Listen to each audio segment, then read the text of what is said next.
Olá, já parou para pensar que nosso DNA é como se fosse o grande manual de instruções da vida? Pois é, mas como exatamente essas instruções são lidas e passadas adiante, de geração em geração?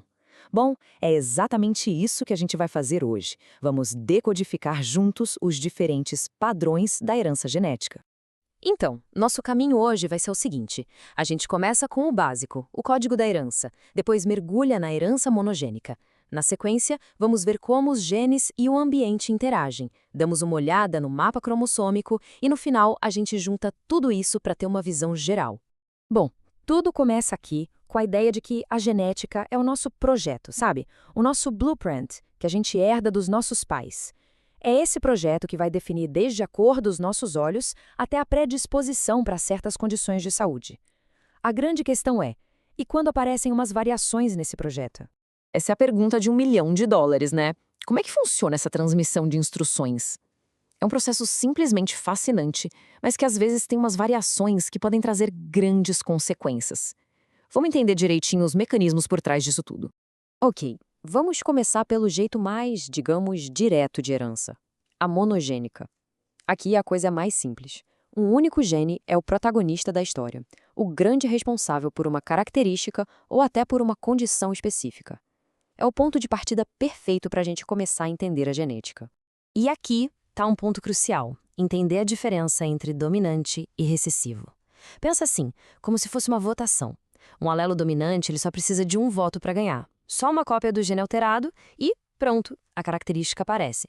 Já o alelo recessivo, esse aí precisa de unanimidade, ou seja, as duas cópias do gene precisam ter alteração para que a característica se manifeste. E olha só alguns exemplos práticos. Condições como a doença de Huntington ou a acondroplasia, que é uma forma de nanismo, são dominantes. Basta herdar uma cópia do gene que elas se manifestam. Por outro lado, o albinismo ou a fenilcetonúria são recessivas. Para elas aparecerem, a pessoa precisa herdar duas cópias do gene alterado.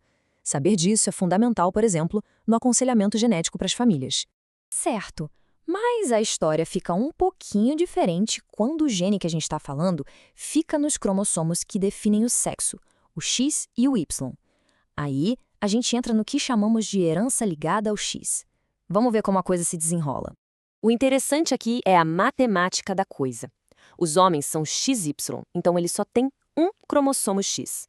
Se um gene recessivo estiver nesse cromossomo, não tem outro X para compensar, então ele vai se manifestar. Já as mulheres que são XX têm dois cromossomos X.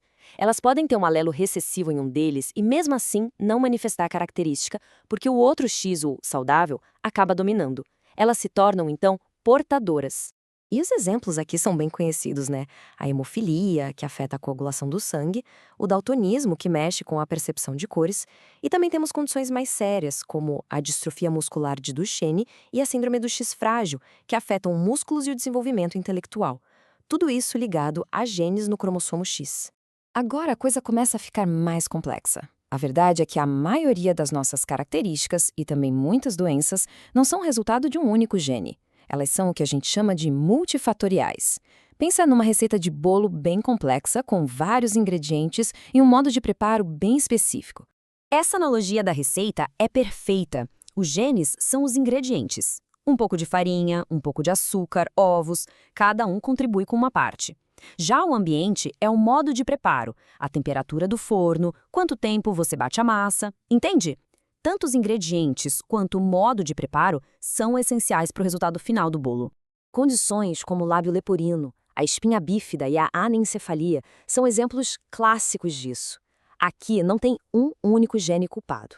O que existe é uma combinação, uma dança delicada entre uma predisposição genética e certos gatilhos do ambiente, principalmente durante a gravidez.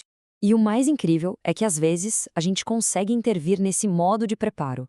A suplementação com ácido fólico antes e durante a gestação, por exemplo, é uma prova real e poderosa de como um fator ambiental super simples pode diminuir, e muito, o risco de problemas como a espinha bífida. Bom, até agora a gente falou bastante de genes, que são como as palavras do nosso manual de instruções.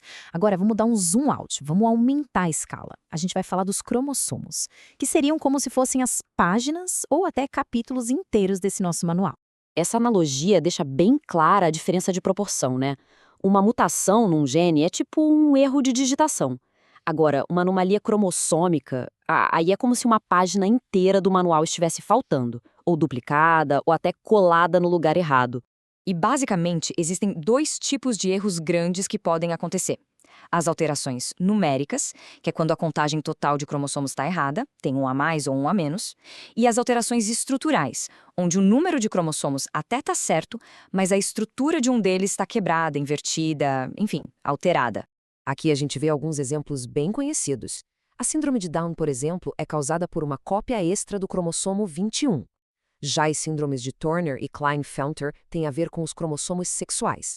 Na de Turner, falta um cromossomo X nas mulheres, e na de Klinefelter, os homens têm um X a mais. E cada uma dessas condições resulta em características bem específicas. E agora, se preparem para um dos fenômenos mais intrigantes e malucos da genética. Olha que coisa. As síndromes de Prader-Willi e Angelman.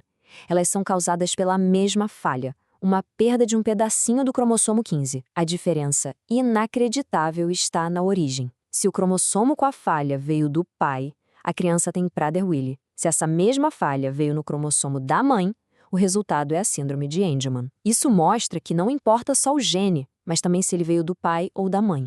O nome disso é imprinting genômico. É fascinante!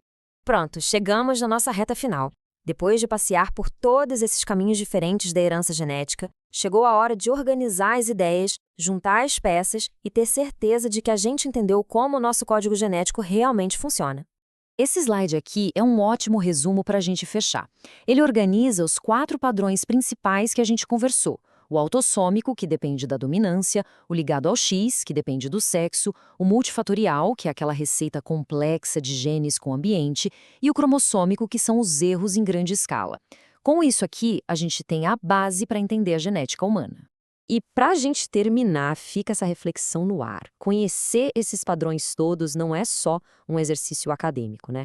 Conforme a tecnologia avança, entender cada vez mais o nosso próprio manual de instruções tem um potencial gigantesco de revolucionar o jeito que a gente previne, diagnostica e trata doenças. O que será que o futuro reserva para a gente nesse campo? É uma pergunta, no mínimo, empolgante.